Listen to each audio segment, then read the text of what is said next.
हमारे पास यहाँ पे कॉलम स्पैन और रो स्पैन दो ऑप्शन दिए गए हैं। हम टेबल्स में आसानी से स्पैनिंग कर सकते हैं। इसका अर्थ यह है कि यदि हमें दो कॉलम्स को मिला के एक कॉलम बनाना है तो हम कॉलम स्पैन का यूज कर सकते हैं। इसी तरह से यदि हमें दो रोज को मिलाकर एक रो बनानी है तो उसके लिए हम रो स्पैन का यूज कर सकते हैं। जैसे ऊपर की तरफ दिया गया एग्जांपल, यहाँ पे दो कॉलम्स को इकट्ठा करके राइट हैंड साइड पे एक कॉलम बना रहा है तो ये कॉलम स्पैन कहलाता है। इसी तरह से नीचे की तरफ दिया गया एग्जांपल, दो रोज को मिला के एक रो बना रहा है, इसको रो स्पैन कहते हैं। कई बार हमें डेटा डालने के लिए इस तरह की स्पैनिंग की आवश्यकता रहती है। जैसे कि मान लीजिए कॉलम स्पैन में आप एक टाइटल देना चाहते हैं ऊपर की तरफ, तो एक छोटे से सेल में ना देकर आप उसे उन दो कॉलम्स को मिलाकर एक बड़ा सेल बनाते हैं और उसमें आप वो डेटा प्रोवाइड कर सकते हैं। अच्छी तरह से समझने के लिए आइए हम 43.callspan.html प्रोग्राम की जानकारी लेते हैं। हमारे पास यहाँ पे callspan 43.callspan.html प्रोग्राम है। डबल क्लिक करके इसे मैं ओपन कर लेता हूँ।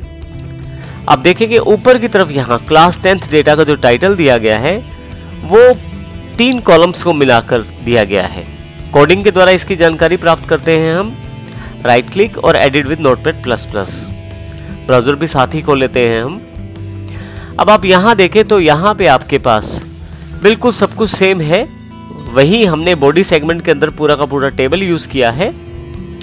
मुख्य बात यह है क्योंकि हमने एक हेडिंग दिखाना है यहाँ टेबल के अंतर्गत, हमने नीचे की तरफ 3 कॉलम का प्रयोग किया है, सीरियल नंबर, नेम और मार्क्स। क्योंकि 3 कॉलम्स है तो तीनों को मिला के हमें एक सेल बनाना है बड़ा सा, तो इसके लिए हमने एक टेबल हेडर अलग से लिया है, उसमें कॉल स्पैन को प्रयोग किया गया है और यहाँ पे वैल्यू उसको 3 दे दी गई है, जिससे कि हमारे पास 3 कॉलम्स को मिलाकर एक सेल बड़ा सा बनाया जाएगा जिसमें हम ये डेटा आसानी से फीड कर सकते हैं। अब आप देखेंगे कि यहाँ पे क्लास 10 जो डेटा है उसने पूरा का पूरा ऊपर वाला रो कवर कर लिया है। यहाँ पे यदि मैं कॉल स्पैन को चेंज कर दूं, अर्थात 2 कर दूं और सेव करके फिर से इसे रिफ्रेश करूं, तो आप देखेंगे अब की बार 2 कॉलम्स जितना ही स्पैनिंग इसने प्राप्त किया है। तो इस प्रकार आप अपनी आवश्यकता अनुसार इसे चेंज भी कर सकते हैं। मैं यहाँ पे इसे 3 ही रहने देता हूँ, सेव करता हूँ, फिर से रिफ्रेश करता हूँ। आपके पास 3 छोटे छोटे सेल्स को मिला के जिसमें कॉलम्स है तीनों के तीनों, एक बड़ा सा सेल बना दिया गया है। तो इस तरह के डेटा अरेंजमेंट को हम कॉलम स्पैन कहते हैं। इसी तरह से हम रो स्पैन का प्रयोग भी कर सकते हैं। रो स्पैन में हम काफी सारी रोज को मिलाकर एक बड़ी सी रो बना सकते हैं जिसमें हम अपने डेटा को भर सकते हैं। इसको समझने के लिए 44.rospan.html का प्रयोग करते हैं हम। एक्सरसाइज फोल्डर में हमारे पास 44.rospan.html के नाम से फाइल उपलब्ध है। मैं डबल क्लिक करके इसे ओपन कर लेता हूं।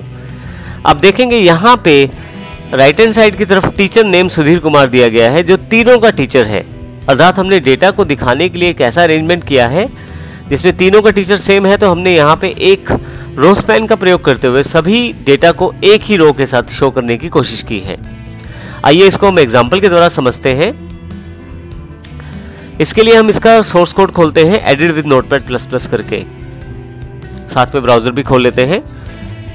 अब यदि यहाँ ध्यान दे तो कॉलम स्पैन हम समझ चुके हैं, जो कि ऊपर की तरफ डेटा दिखाया गया था। नीचे की तरफ हमारे पास रो स्पैन को यूज किया गया है। रो स्पैन का प्रयोग करने के लिए हमने कुछ इस प्रकार सेटअप किया है, जिसमें जो दूसरी रो है उसमें 4th डेटा ना डालकर हमने रो स्पैन एलिमेंट को प्रयोग किया है 4 का अर्थ यहाँ पे अगले 4 रोज को मिलाकर एक रो बनाने से है। तो यहाँ पे टीचर का जो नाम है सुधीर कुमार है, ये डेटा हमने शो किया है। अब यहाँ पे जितनी भी रोज हैं आपकी, उन सभी रोज को उसने इकट्ठा किया है और एक बड़ा सा बॉक्स हमें दे दिया है। अब यहाँ पे यदि आप ध्यान दें तो डेटा को दिखाने का एक अच्छा सा माध्यम हमारे पास है रो स्पैन के जरिए। इसमें आपके पास हर बार टीचर अलग से नाम दिखाने की जरूरत नहीं है। हर रो में आप केवल एक बार इन रोज को स्पैन करके आसानी से वो डेटा दिखा सकते हैं। तो इस प्रकार के अरेंजमेंट को हम लोग रो स्पैन अरेंजमेंट कहते हैं। आप रो स्पैन अरेंजमेंट को चेंज करके भी देख सकते हैं कि क्या फर्क पड़ेगा। जैसे मैं यहाँ 3 कर देता हूँ, सेव कर देता हूँ, रिफ्रेश करने में केवल 3 रोज तक ही इसका डेटा जो है समराइज हो पाएगा। 4th रो जो है वो ब्लैंक रह जाएगी। तो इस प्रकार आप अपनी आवश्यकता अनुसार कॉलम स्पैन और रो स्पैन का प्रयोग कर सकते हैं, जिसमें हम कॉलम स्पैन के अंतर्गत कॉलम्स को मर्ज करते हैं और रो स्पैन के अंतर्गत रोज को मर्ज करते हुए हम डेटा को आसानी से दिखा सकते हैं टेबल्स में। इसमें हम आवश्यकता अनुसार अपने डेटा को दिखाते हैं।